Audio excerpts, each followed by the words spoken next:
Hi, I'm Caitlin. Hi, I'm Rebecca. We're not from Memphis, but we love it. Welcome to Memphis Type History, the podcast. Hey, Rebecca. Hey, Caitlin. What are we going to talk about today? Well, you're going to listen to a story about something that a lot of Memphians know about and a lot of them don't know about. And I'm going to start. I'm going to start out with a quote from a July 31st, 1961 issue of the Memphis Press-Simeter by Charles A. Brown. Okay. We have an eternal organization here, a church. Our temple is the most beautiful place in the world. All these things have meaning. They are symbols of God. A canvas awning was pulled back, and he motioned into the temple. The floors, walls, and ceiling were covered with colorful pieces of satin. The little building was filled with other symbols and dolls, illuminated by tiny electric lights. It took me 4 years to make this. Sometimes I would go in the morning and not come out until the next. How did I do it? By the power of God. What did he make? He made a temple. In Memphis? Yeah. Okay, where's it at? Oh, what is it? I like how intrigued you are. I am. So where is it? This is Voodoo Village. Oh, I haven't been there. I haven't either. So I didn't know about Voodoo Village until blues musician Charlie Musselwhite told me about it when I was interviewing him about Leahy's trailer park for the book, which was awesome. Side note. So he told me about this place and he sent me some links to it. Just as he thought it was something kind of off the beaten path that I'd be interested in, and I was. It seems like it's kind of something a lot of kids talk about in high school in Memphis, which is maybe why I didn't know about it. And a lot of them maybe even just think it's an urban legend. And a lot about it is an urban legend, actually, although it does exist. Is this the one that has a fence and there's a bunch of little charms hanging off of it? Yeah, and there's like a lot of statues and stuff inside. Yeah, this is the one. Okay. So before I get any further into it, though, I do want to just say that I think the warnings to not go and try to see it are understandable. The family that lives there has dealt with gawkers and people kind of like disturbing their peace for decades. So since I recommend not going, in the show notes, I'm going to put everything I could find that I thought was interesting for getting further information about it. Looking at some pictures. There aren't a lot of pictures, so I'll put some of the pictures that I found on there. And there's a good YouTube video it's a documentary made with the cooperation of the owners, so you can see a lot in that short video. And so I hope that will relieve your curiosity. It has mine, and not go try to actually go see the place. So show notes are at memphistypehistory.com/temple. memphistypehistory.com/temple. And also, I'm going to share, when I was researching this, I found a lot of accounts of visiting the site. And so I'm going to put some of my favorites from that on Patreon. So if you support the show with even just $1 a month, you can get some of those extra insider bits of my favorite Voodoo Village stories, encounter stories. So if you want those, that's Patreon, patreon.com/Memphis Type History. Okay. I'll support it. Yeah. Are you ready? Oh, okay. Let's hear it. All right. So I want to set the record straight on what Voodoo Village actually is. Because even though we like really weird, off the beaten path kind of stories, we also like to treat the stories with respect and all of that. And so I do want to go ahead and talk about what the place was made for and what it is, instead of only talking about the urban legend side of it. So the actual name of the place is St. Paul's Holiness Temple. Huh. So, yeah, sticky note that because it's long. St. Paul's Holiness Temple. Okay. Washington Doc Harris, a self-ordained Baptist minister from central Mississippi, built the temple on this land and lived there with his family. So the Shelby County property assessor records seem to indicate that the property was purchased in 1946 by a man of mixed Native American and African American descent, which Doc was supposed to be. So it seems like that's when he bought the land. And then the adjacent properties were purchased in the 50s. The temple was built as a center for spiritual healing in the mid-1950s. And Doc's son, Washington Mook Harris, and also called James, I think, joined him there in 1960. And it's assumed that his descendants are the people who are living there now. James is kind of like the new pastor of the temple. So they have a pastor. Yeah, Doc was the first pastor. And today it's his son? Yeah, I believe so. So they've kept it on for at least 2 generations. Yeah. And there's grandchildren involved as well, which it got a little confusing looking through things. But I think also, and I'll talk about later, but the husband of his granddaughter, I think, also was the pastor at some point. All right, so we kind of talked about it, and you've seen some pictures of it. The area is made up of some colorfully painted buildings. I've seen most accounts refer to them as shotgun houses. Yeah. So to give you an idea of like size and what they look like. Mysterious sculptures like crosses full of nails, huge propellers, and other kinds of surreal machines that are all made out of painted wood. Estimates are that there are over 1,500 pieces out there. Where did these pieces come from? They made them. Okay. Doc Harris made them. Okay. I'm going to read you another account that adds a bit more to the picture. I just like this description of this is what someone said that they saw there. I think it's from the same Press Scimitar article that I read at the top of the show. Inside the compound was a homemade temple covered with crosses, hearts, and sunbursts, and filled with small lights, candles, and voodoo dolls. An 8-foot candle, a giant figure with outstretched arms, often described as a thunderbird with horns, something with a huge propeller, fans, spindles, spinners, stars and crescent moons perched on poles, not shrunken heads as the legends had it, a set of wheels connected by a crosscut saw, painted stumps, towering crosses, African pygmy masks, and a statue of Jesus holding a Bible with a dagger through it, as well as through his hand.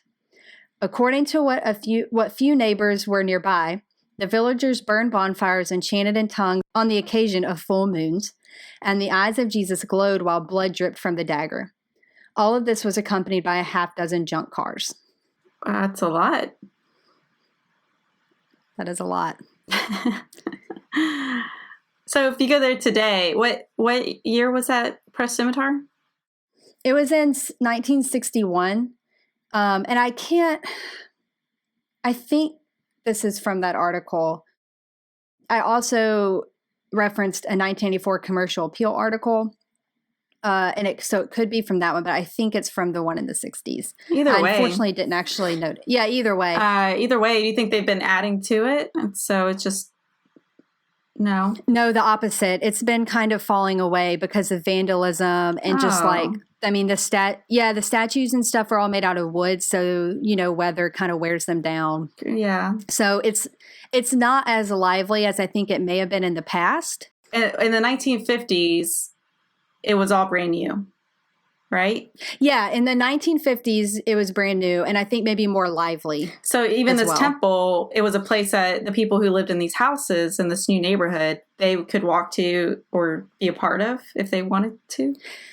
You think? Yeah, I think so. When he first built the spiritual center, they held Bishop Harris. So I've seen him referred to as like pastor and then also bishop. So Bishop Harris held Sunday services that were open to worshipers who wanted healing. So I think people from the neighborhood could go. I think I saw one quote from him, either him or his son maybe, saying that like people accused them of practicing voodoo there, but they weren't. They were practicing Christianity, but they would have a lot of people come for healing from voodoo being done on them. Oh, and so they could. That's interesting. Yeah. He said he had the gift of like healing people of lots of things, including voodoo, curses, and stuff like that. So a little bit more about his concept behind it and how his healing abilities play into even the construction and like architecture around the place and the statues and stuff. When he built the spiritual center, he called his work Degrees of God due to his belief in his preaching and healing abilities being gifts from God. And so these degrees of God emphasize their sacred purposes. And one article about the site points out that these creations are traditional and vernacular houses of worship in the deep south of the African and Native American spiritual church. So while to maybe like uninformed, like people who don't know about anything like that, they seem very creepy and strange. But then this person, you know, knows more about these types of churches and worship practices. And so they said it's not like it's common to that culture. And like I said, so like not really much to do with voodoo. There is a lot of imagery taken from Freemasonry. You know what that is? Freemasonry? Oh man.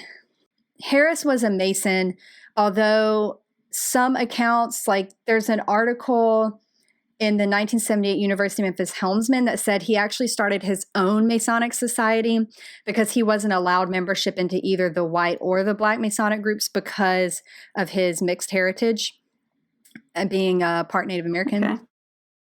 So the imagery is from the Bible and from Freemasonry. So, and the term craftwork, he uses the term craftwork rather than like art or something. Craftwork and degrees of God, those are Freemasonry terms. Okay. So Freemasons, so what I know of them, I used to be really interested in stuff like this when I was younger, and I would watch like History Channel stuff on like Freemasons and all their secrets. It's like, it's a secret society type thing for men. Oh, so did they reject you, Caitlin? I cannot disclose whether I've been accepted or rejected. Okay. No, you learned well. Okay, so Masons meet in a lodge. There are a lot of Masonic lodges around Memphis. I'd like to maybe do an episode on them in the future. Which one did you apply for? Because I'm very interested. I cannot disclose. It is secret. Everything is a secret. We even have I'm going to get you to whoever has secret handshakes. Yeah. The Masonic Lodge is the basic organizational unit of Freemasonry. The lodge meets regularly to conduct the usual formal business of any small organization, pay bills, organize social and charitable events, elect new members, etc. In addition to business, the meetings may perform a ceremony to confer a Masonic degree or receive a lecture, which is usually on some aspect of Masonic history or ritual. At the conclusion of the meeting, the lodge might adjourn for a formal dinner or festive board, sometimes involving toasting and song. So the rituals are what's really interesting because they're secret, and they consist of, it says, degree ceremonies. Candidates for Freemasonry are progressively initiated into Freemasonry, first in the degree of entered apprentice. Sometime later, in a separate ceremony, they will be passed to the degree of fellowcraft, and finally they will be raised to the degree of master mason. In all of these ceremonies, the candidate is entrusted with passwords, signs, and grips peculiar to his new rank. Secret handshakes. Let's just call it what it is. Another ceremony is the annual installation of the master and officers of the lodge. In some jurisdictions, installed master is valued as a separate rank with its own secrets to distinguish its members. In other jurisdictions, the grade is not recognized and no inner ceremony conveys new secrets during the installation of a new master at the lodge. They usually have some sort of social calendar that allows Masons and their partners to meet in a less ritualized environment. The Masons are usually obligated to contribute to charities. Yeah, I mean, then there's like all this stuff on joining a lodge and how you join them, get initiated. Which you already know. It's really crazy. It's kind of, yeah.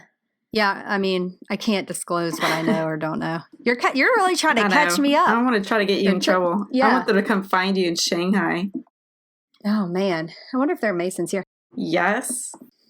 It's so secret societies are endlessly fascinating to me. Yeah. Okay.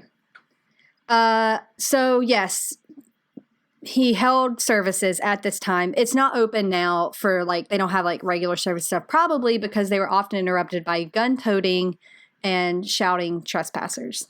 Aww. Yeah. But they had good intentions. The idea was that they were doing spiritual healing to anybody that came in their doors. Yeah, but like they got harassed a lot by people who didn't understand what they were doing. I guess because their religion looked different, or not religion, but their like method Rituals. of worship, seemed so different that people would say they were doing voodoo and like shoot guns at them. Not like try to shoot them, but like fire guns in the air or whatever. Their place. Vandalize. A lot of racial slurs being shouted, that sort of thing. So I found another interesting quote from a 1984 Commercial Appeal article from Bishop Harris describing what he created. And he said, "All this that you see is my craft. It is the work of one man, and don't nobody know what it means but me. People are always coming here trying to talk to me about it, but I don't discuss it with anyone. If I give it away, the secret," he means, in parentheses, the secret he means, what have I got? I'm the only one who understands it. God told the black man and the Indian something he didn't tell nobody else.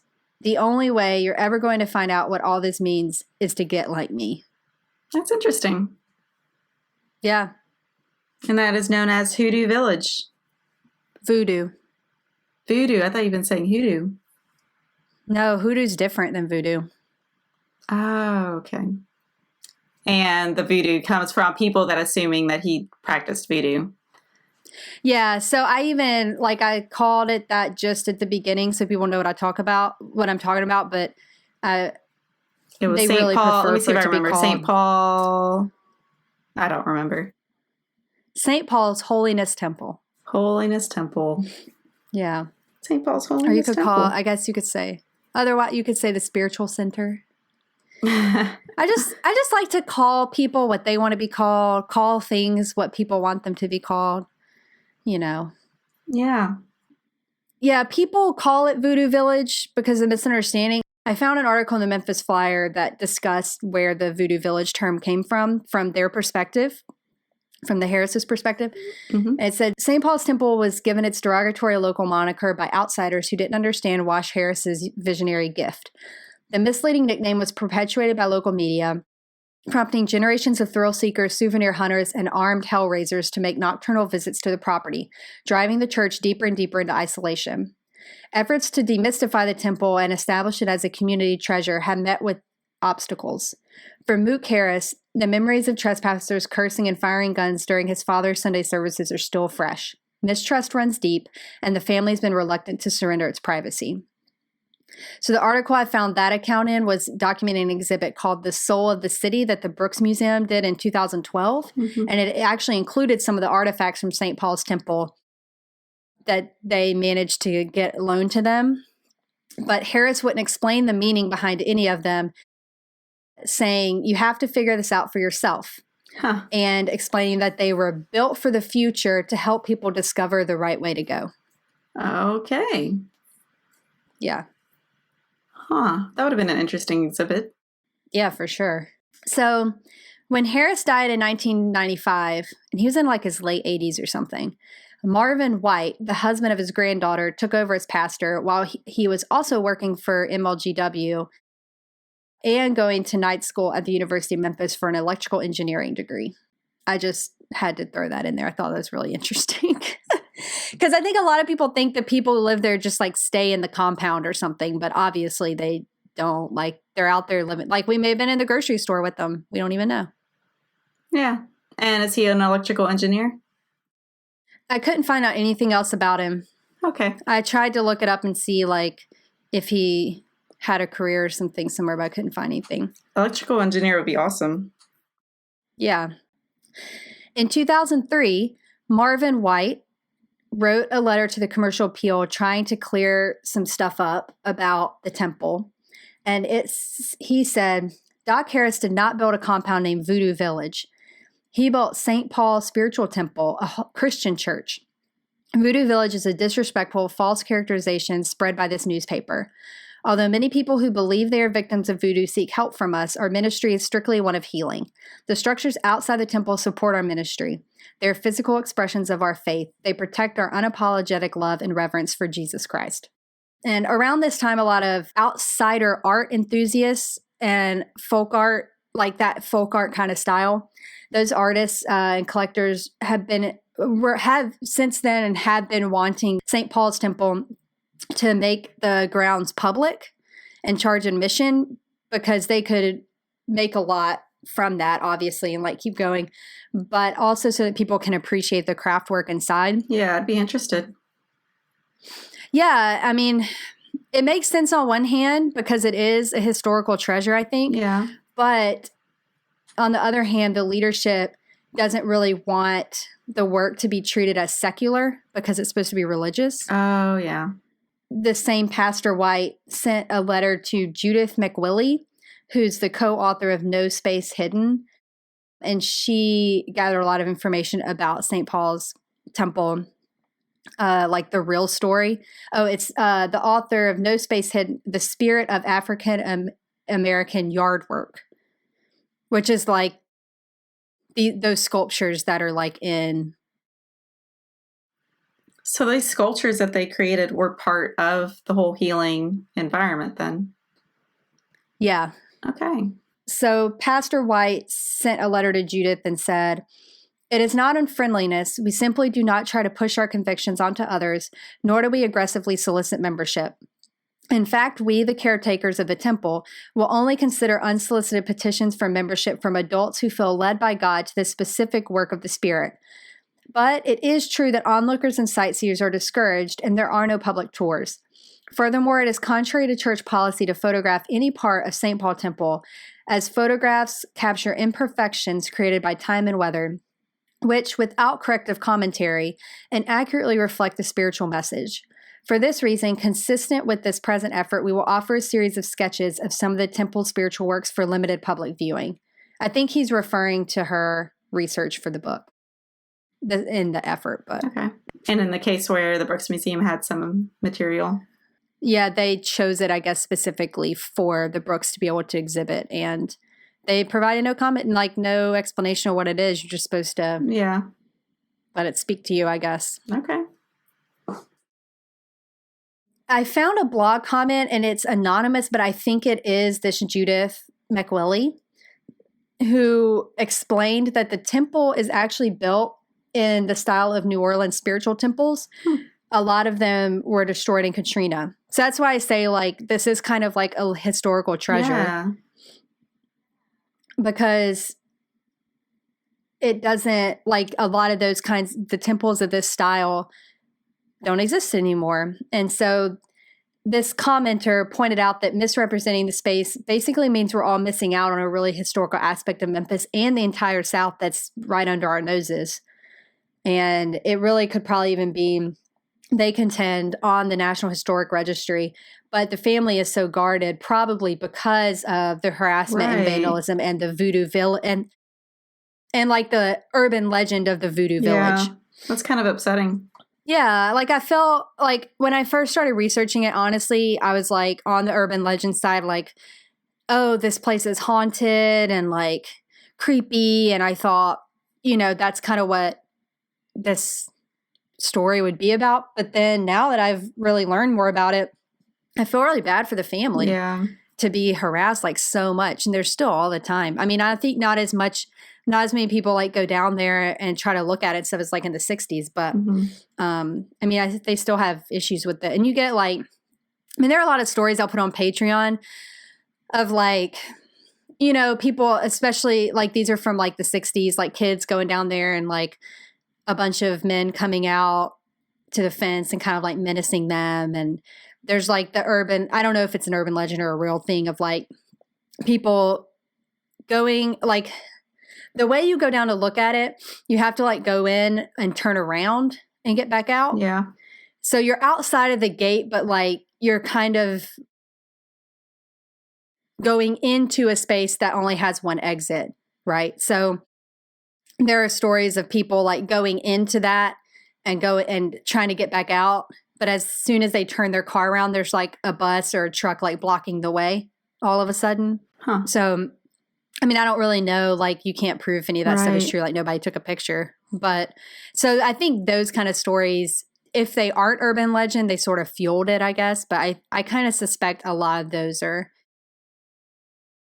I don't know, maybe not true. I'm sure there are people who, I don't know. There may be people who really that did happen to Yeah, them. there's no way of knowing. But yeah, it's hard to know. So yeah, I thought this it was so interesting. And then I kind of feel bad. Like, I wish we could all know a little bit more about it, because it does seem to be an aspect of like culture and heritage that it would be interesting to know more about and to understand better. I mean, I'm curious what it looks like now. I'll put some pictures on show notes, memphistypehistory.com/temple, and some video and some stories on Patreon, patreon.com/memphistypehistory. Sounds good. Yeah. So I want to talk about SpeakPipe. It's on our website. By the time you're listening to this, it allows you to leave a voicemail to us up to 3 minutes. So be concise and share your own Memphis memory, weird Memphis story. We'd love to play them on the podcast. Maybe it'll even give us some cool episode ideas based on you. That's So send us your voicemails. I can't wait to hear what people come up with. Well, that's it for my story about St. Paul's Holiness Temple, aka Voodoo Village, by those not in the know. This has been Memphis Type History, the podcast. I like your type. All right. You've been listening to Memphis Type History, the podcast. It would mean so much to us if you head over to iTunes and give us a rating and review. Be sure to subscribe and never miss an episode. Want to be part of Memphis Type History and get behind-the-scenes content, merch, and more? Support us on Patreon at patreon.com/Memphis Type History. That's Patreon, spelled patreon.com/Memphis Type History. Find more Memphis Type History on our blog at memphistypehistory.com, on Facebook, Instagram, and Pinterest as Memphis Type History, and on Twitter at Memphis Type.